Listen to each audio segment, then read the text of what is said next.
Welcome back to the Real Life English podcast. By the time you went to bed last night, your brain had actually successfully avoided making almost 40% of the choices it faced all day. Which is a huge number, right? It's terrifying. Yeah. But it's completely true. It does this by putting you completely on autopilot. Yeah, just running in the background. Exactly. So let me welcome you to our conversation today with that slightly scary fact. Because if you think about it, you probably don't remember exactly how you tied your shoes this morning. No, of course not. Or, you probably don't remember the exact sequence of turning the key in your door. Or exactly how you brushed your teeth. Your brain just did it for you. Right. So I want to ask you, the listener, a very direct question as we start our exploration today. Do you actually believe that very small habits can change your life? That's a tough question because, well, we hear that advice all the time. We really do. Usually on like an office poster or a social media post. Change your small habits, change your life. Yeah, and it sounds like a tired cliche. It sounds way too simple to be true. Right. But when we actually look at the science, the biology and the psychology behind human behavior, there's a profound literal truth hiding inside that cliche. There is. And, it is entirely understandable why people dismiss it as a cliche. We live in a world that constantly sells us these big, dramatic promises. Oh, absolutely. Lose 20 pounds in a week. Exactly. We are told that transformation requires a massive leap or a sudden burst of extreme willpower or, a complete lifestyle overhaul in 24 hours. Which never works. No, it doesn't. And when we look closely at the research and the source materials for our chat today, we find a very different reality. A much quieter reality. Yes. Much of human life is simply repeated behavior. From a biological standpoint, your brain is an incredibly energy-hungry organ. Really hungry. Yeah, it consumes about 20% of your body's energy, even though it only makes up like 2% of your body weight. Wow, 20% of your energy for such a small thing. Right. So because it uses so much energy, the brain is constantly looking for ways to save power. It has to. It's just trying to be efficient. Exactly. It does this by taking actions you repeat frequently and turning them into automatic routines. It literally physically shifts the processing of those actions. Shifts them where? Away from the active thinking part of your brain and into a deeper automatic part. So what we do every single day eventually shapes exactly who we become. Not because of magic? No, not magic. Because of physical changes in our neural pathways. And that is exactly the mechanism I want to explore. Our real mission for our chat today is to understand the physical reality behind these actions. Because it's not just self-help talk. Right. We're going to explore which specific small actions actually make a biological difference in your life. And how those tiny daily changes, the ones that seem way too small to matter, can lead to massive results. Because if our lives are just built on these energy-saving routines, well, then changing a very small routine should naturally change the direction of our lives. That is the logical conclusion, yeah. However, before we can discuss exactly which daily habits you should build, we really need to understand the machinery of human behavior. Like why habits work when everything else fails. Exactly. To understand that, we have to look at why people usually fail. Okay, let's look at that. When people decide they want to improve their lives, maybe you listening want to learn a new language, like English, or get healthier, or read more.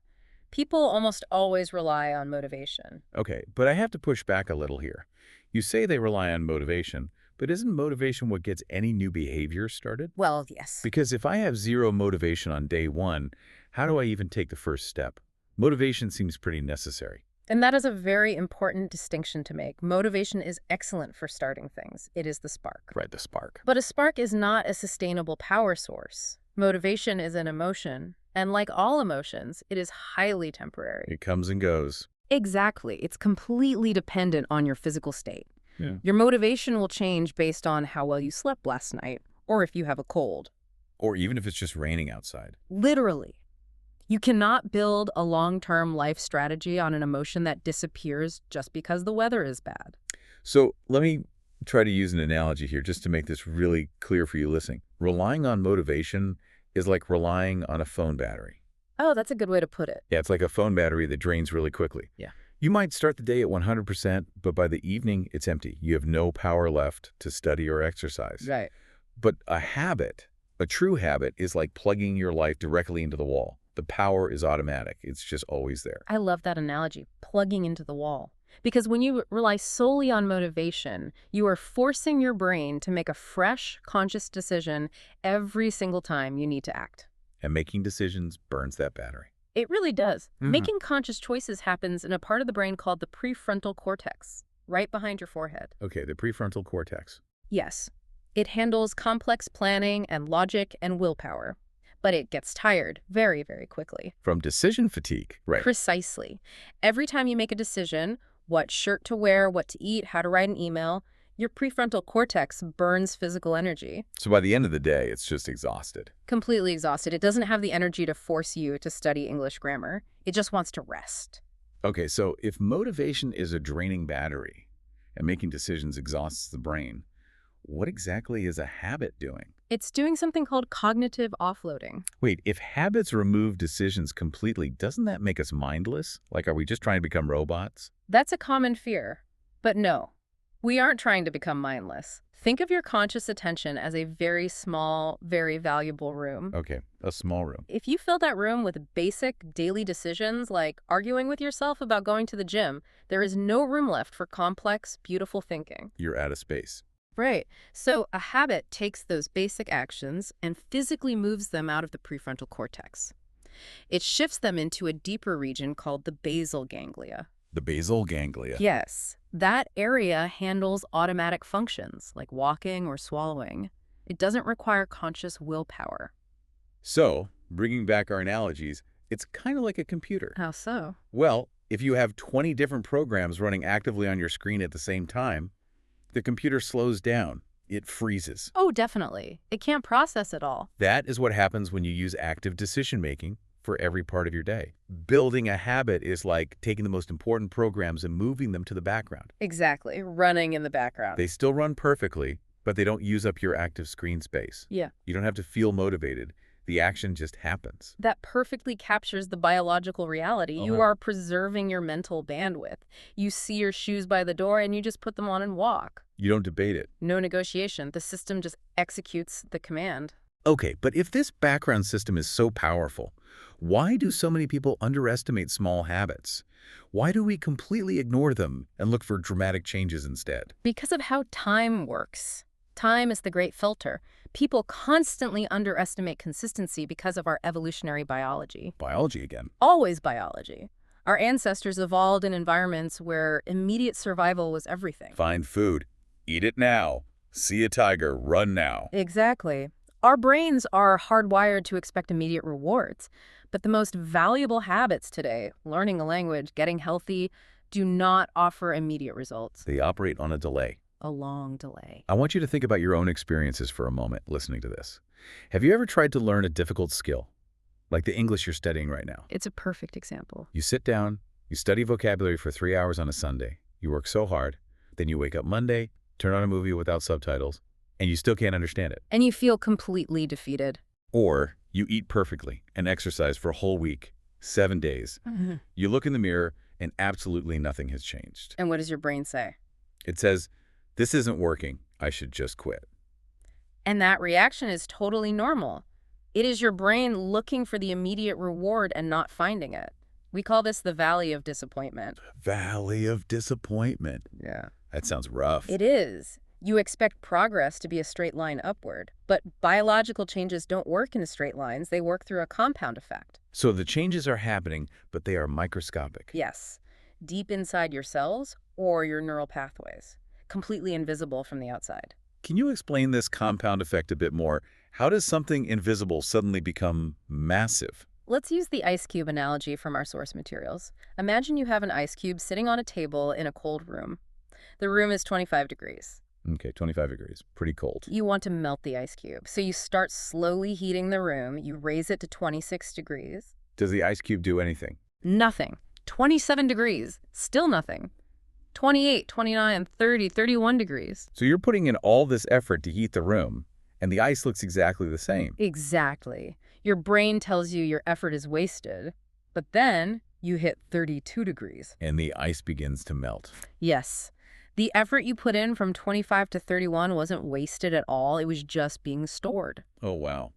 It was stored energy. The foundational work was just necessary to create the visible change. Habits work the exact same way. When you practice English for 10 minutes a day, you are heating the room by 1 degree. You can't speak fluently yet, so it looks like nothing is happening. But you are building those microscopic neural pathways. The magic doesn't happen in a day, it happens after months of doing the exact same small thing. Consistency is the only way to reach 32 degrees. It is never about intensity. It is always about consistency. But how do you survive that valley? If our brains want immediate rewards, how do we trick ourselves into being consistent? You have to disconnect your satisfaction from the final result and connect your satisfaction to the daily system itself. You have to feel successful just because you did your 10 minutes today. So success isn't I am fluent. Success is I opened my notebook for 10 minutes today. Precisely. You lower the standard of success to the daily action. Focus on the system, not the goal. Goals give you direction, but systems make progress. Okay, so now that we understand the mechanics, that habits run in the background, and consistent effort melts the ice, let's look at the actual habits. Yes, let's get into the specifics. The materials categorize these into a few vital areas, starting with the mind. Right, because everything starts in the mind. If your brain is tired, everything else is harder. Exactly. So habit 1 is learning or reading daily, and the sources suggest a surprisingly small amount of time. Just 10 to 15 minutes a day. Yes, and that small time limit is intentional. If you set a goal to read for 2 hours, your prefrontal cortex sees a massive energy drain. It resists. But 10 minutes is so small, it takes zero willpower. Right. But the biological impact of those 10 minutes is huge because of neuroplasticity. Let's pause on that word. Neuroplasticity. For you listening, this just means your brain is not solid like a rock.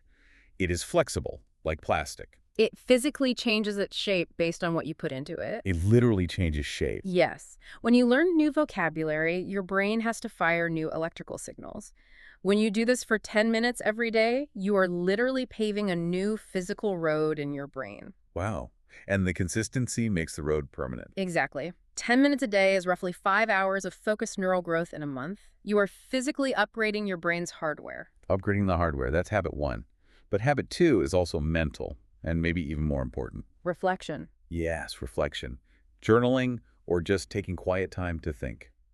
Modern society hates this. We're always told to be busy. Why is quiet time a necessary habit?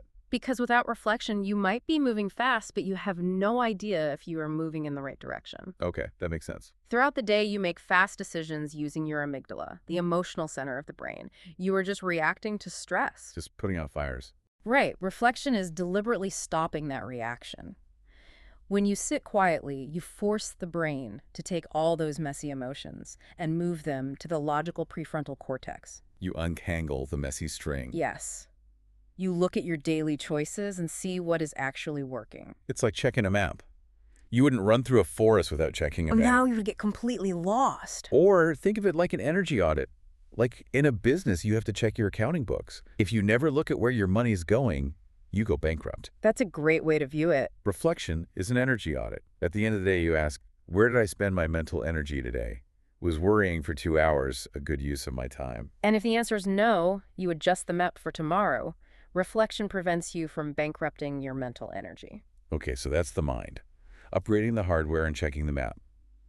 But the mind needs a healthy physical body to run in. It really does. You cannot separate the two. This brings us to habit 3, physical health.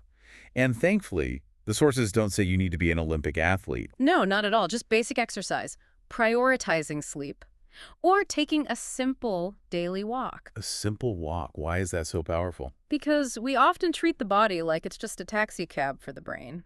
But the state of your body chemically changes your brain. A 20-minute walk isn't just burning calories. What is it doing chemically? How does moving my legs help me learn English? Well, walking increases your heart rate, pumping oxygen to the brain. The brain needs so much oxygen. But more importantly, movement releases a protein called BDNF. BDNF. Let's translate that for our listeners. It's essentially brain fertilizer. Brain fertilizer is the perfect translation. It maintains your existing brain cells and helps grow new ones. It is crucial for memory. So sitting at a desk all day makes your brain foggier because you lack this fertilizer. Exactly. Taking a walk literally fertilizes your brain, making it easier to do your 10 minutes of reading later. It's a positive cycle. But speaking of things that drain our brains, we have to talk about habit 4, managing your attention. Oh, this is the hardest one in the modern world. Phones and screens. Yes. Technology is designed by neuroscientists to capture your attention. It exploits the brain's dopamine pathways It's so easy to lose 2 hours scrolling on a phone. because the scrolling behavior moves to that automatic basal ganglia. You don't even think about it. It's so ironic, right? Think about how we use our phones. We come home, we are exhausted, and we say, I just want to relax. And then we sit on the sofa and scroll for an hour. But after that hour, we don't feel rested. Our eyes hurt, our brains are scattered. We actually feel more tired. Why does this relaxing make us feel worse? Because it is a state of false rest. False rest. Yes. Your body is not moving, but your brain is actively processing hundreds of pieces of information.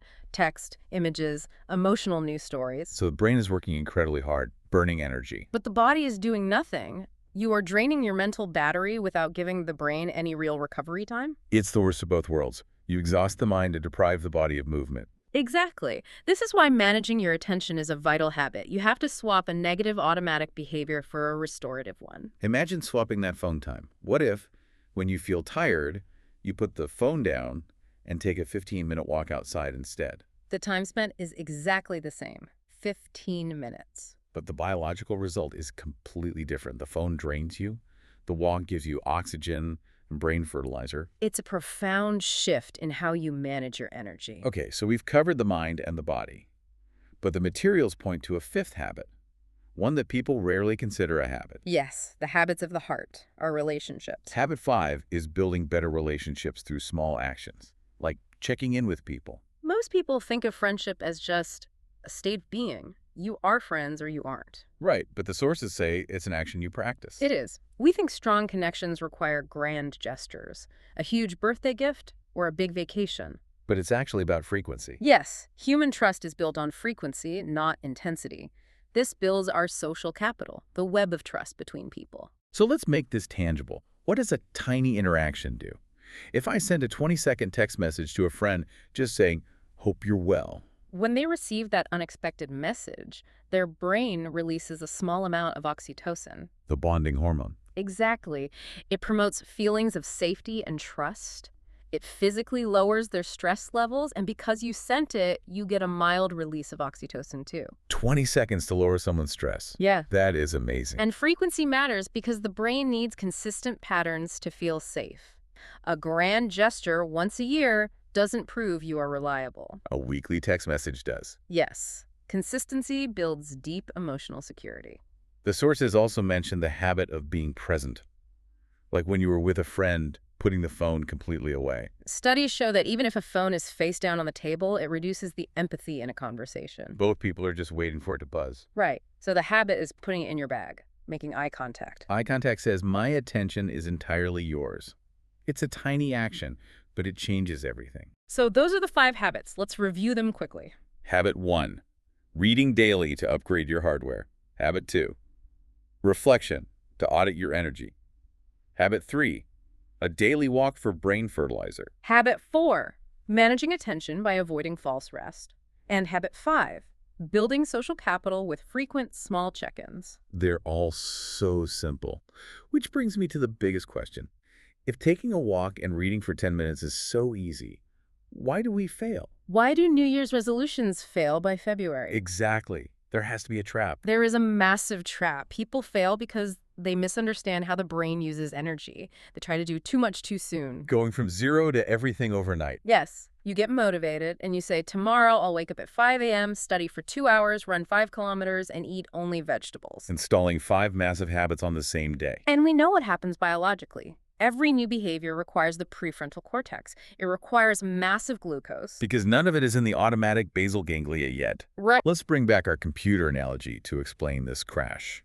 Imagine your computer is running smoothly on everyday settings. Okay. Suddenly, you tell it to download a massive system update, install 5 heavy video editing programs, run a deep virus scan, and play a 3D game. All at once. The system completely crashes. There is no processing bandwidth for all that. The screen freezes, the fan spins wildly, and the computer just shuts down. It reboots in safe mode. And that is exactly what happens to your brain. You demand so much from your prefrontal cortex that your mental system crashes. You are exhausted by day 3. And human safe mode means returning immediately to your old, comfortable automatic habits. So how do we avoid the crash? How do we install new software safely? By making the first action absurdly small. So small it needs almost zero processing power. Like what? If you want to read more, don't read a chapter. Commit to reading one single paragraph a day. That's the whole habit. One paragraph, but that won't teach me anything. It won't change your life immediately, but remember the melting ice cube.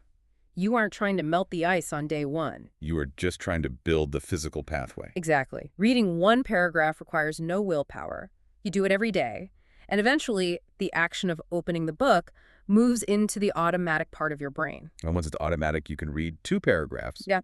then a page. Right. You must build the road before you drive a heavy truck on it. That requires so much patience. It does, but it's the only way that aligns with your biology. Steady repetition creates lasting transformation. Simple, small actions, repeated until automatic. Now, as we wrap up our chat today, I want to leave you with a final thought to ponder. Something we haven't touched on yet. Right. And we said the brain loves to save energy by automating things. It does this whether you are paying attention or not. It just wants to be efficient. So here is the uncomfortable question. What accidental habits has your brain already built without you realizing it? Oh, that's a provocative angle. We focus so much on the good habits we want, we ignore the accidental ones we already have. We all have them. Hmm. Maybe your accidental habit is hitting the snooze button 3 times every morning. You've automated the action of delaying your day. Or maybe you automatically complain about your job the moment you sit down for dinner. You don't even think about it. The words just come out automatically. Yeah. These accidental habits are running in your background right now, and they're shaping your life. You have to bring conscious awareness to them.